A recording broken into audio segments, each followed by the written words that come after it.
मन में आनी चाहिए। वो कहते हैं कि धर्म न हिंदू बौद्ध है, धर्म न मुस्लिम जैन, धर्म चित्त की शुद्धता,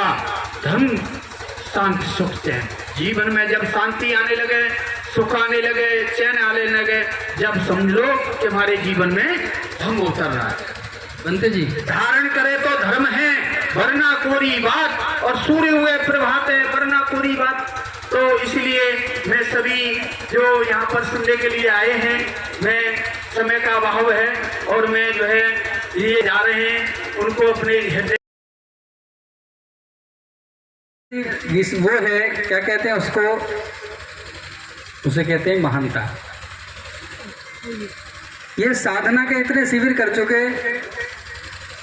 वो स्वयं बताएंगे अपने जीवन के बारे में, अपनी साधना के बारे में, धर्म के बारे में, महापुरुषों की विचारधारा के बारे में। तो उनसे मेरा निवेदन है कि वो भी मात्र 10 मिनट में अपने विचार हम सबको पहुंचाने का प्रयास करें। पूज्य बनते धम्मपाल जी।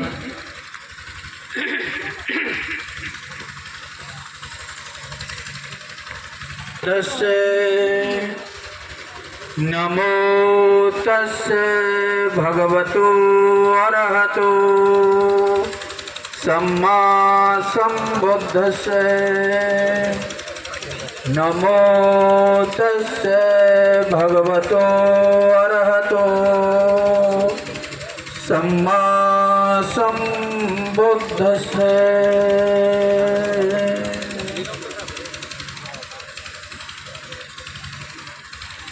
आज वर्तमान में इस संत मंच पर हमारे सभी विराजमान हमारे स्वामी जी अमलदास जी और उनके अथक प्रयास से जो छत्तीसगढ़ से या बहुत बहुत दूर से यहाँ पर जो मंच पर हमारे साधु संत विराजमान हैं, उनके लिए कृतज्ञता महसूस करते हुए और आज हमारे सामने जो उपस्थित हैं संत समाज को सुनने के लिए, उनकी विचारधारा को हृदय से स्वीकार करने के लिए और उसको व्यवहार पक्ष में लाने के लिए आज जो उपस्थित हैं यहाँ पर, उनके लिए भी मैं आभार प्रकट करता हूँ। आज मेरे जीवन में यहाँ पर संत समाज को देख करके इतना अंदर से हर्ष हो रहा है जिसका अनुभूति के स्तर पर मैं बखान नहीं कर सकता। तो उसमें कहा है कि मन में मैत्री करुण रस, मन में मैत्री करुण रस, अमृत वाणी घोल, और जन जन के हित के लिए धर्म वचन ही बोल। हमारी जो साध्वी जी हैं, इन्होंने बड़ा सार गर्भित आपके सामने अपना विचार रखा कि जो आज जो व्यवस्था खराब हो रही है वो क्यों हो रही है कि हम वर्तमान में जीना नहीं सीखे, यानी भूत और भविष्य में ही डुबकी लगाते रहते हैं। जो हमारे सांसारिक जीवन में, आध्यात्मिक जीवन में, और चाहे वो किसी भी जीवन में, चाहे राजनीतिक क्षेत्र में, वो यूनिवर्सल यानी जो जिसको कहते हैं हम सबके लिए, हम तो सबके लिए है। और आज से 2500 वर्ष पूर्व तथागत बुद्ध हुए, वो महान वैज्ञानिक थे, यानी सुपर साइंटिस्ट। उसके बाद में आज 500-600 वर्ष पूर्व हमारे जो वैज्ञानिक थे वो कवि साहब हुए,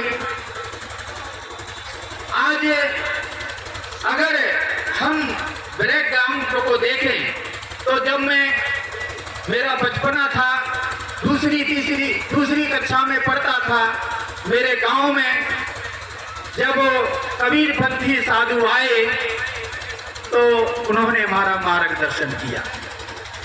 यानी हम उनके शिष्य बने, उनसे दीक्षा ली और उनके बताए हुए रास्ते पर चलते चलते हमने अपनी शिक्षा को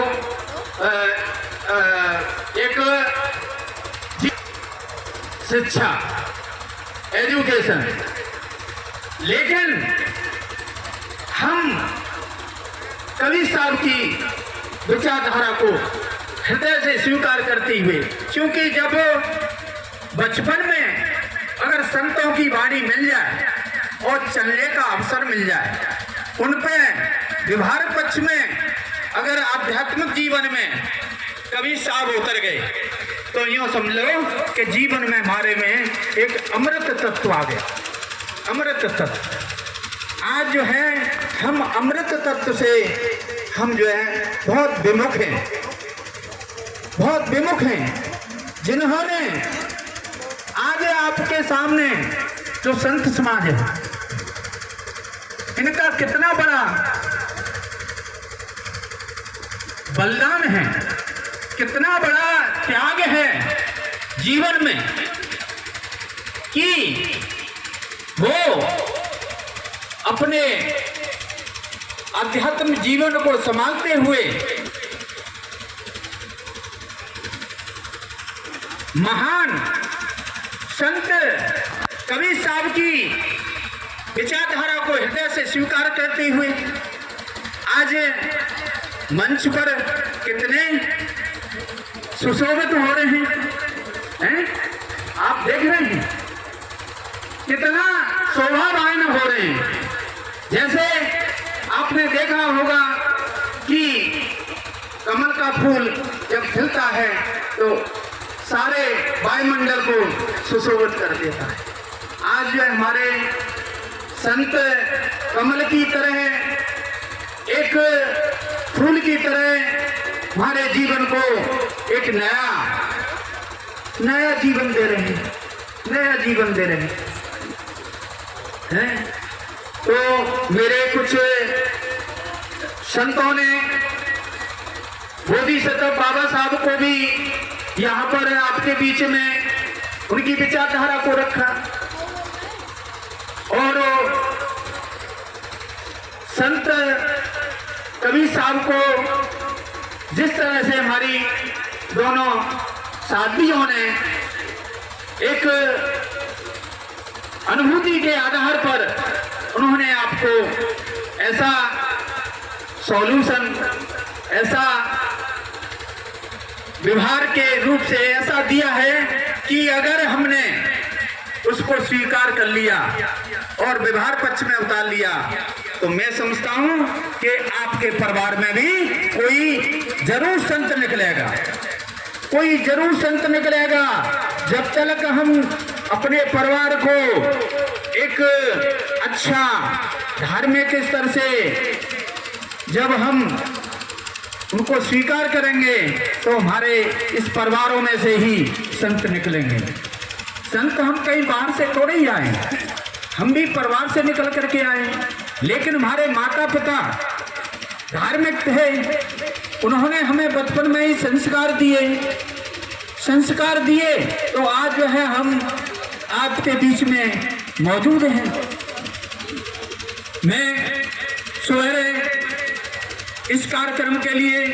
क्योंकि मैं दूर था और 4 बजे जगह 4 बज के जग करके मेडिटेशन किया 1 घंटे का, उसके बाद मेरे लिए जो उपासक उपासिकाएं थे उन्होंने व्यवस्था की, बस स्टैंड तक पहुंचाने आए और मैंने गाजियाबाद की लालकुआ की बस पकड़ी और उससे फिर दूसरा मेरठ वाली बस पकड़ी और चंद्रोखा सोना गया, सोना से फिर फ्रेश हुआ, फ्रेश हो करके मैंने लेट तो हुआ, मतलब जो है थोड़ी उस तरह से नहीं आ पाए, लेकिन मैंने ये प्रयास किया था कि संतों की वाणी, चाहे वो कबीर साहब हो, चाहे गुरु नानक देव हो, चाहे रविदास हो, चाहे वो तथागत बुद्ध हो, लेकिन वाणी में कोई अंतर नहीं मिलेगा। वाणी में कोई अंतर नहीं मिलेगा आपको। यूनिवर्सल तथ्य मिलेंगे आपको, यूनिवर्सल तथ्य मिलेंगे। लेकिन यही है कि आज हम दृढ़ निश्चय करके, दृढ़ संकल्प करके, धनते जी इस समय अच्छा, दृढ़ संकल्प करके आज जो है संकल्प करेंगे कि हम संतों की वाणी से कुछ सीख करके जाएं और वो व्यवहार पक्ष में उतारने की कृपा करें। हैं? तो मैं इन्हीं शब्दों के साथ मैं आपके लिए पुनः और संत समाज के लिए जो स्वामी अमरदास जी ने मुझको आज यहाँ पर बुला करके, मैं उनका भी बहुत बड़ा कृतज्ञ हूँ कि उन्होंने आज हमें देखिए यहाँ पर बुला करके हमको देखिए सम्मान दिया और हमें कुछ कहने का अवसर दिया। लेकिन मैं फिर भी मैं यही बात कहता हूँ कि सबसे इम्पोर्टेंट चीज़ है तो वो व्यवहारिक पक्ष है, और व्यवहारिक पक्ष को जितना हम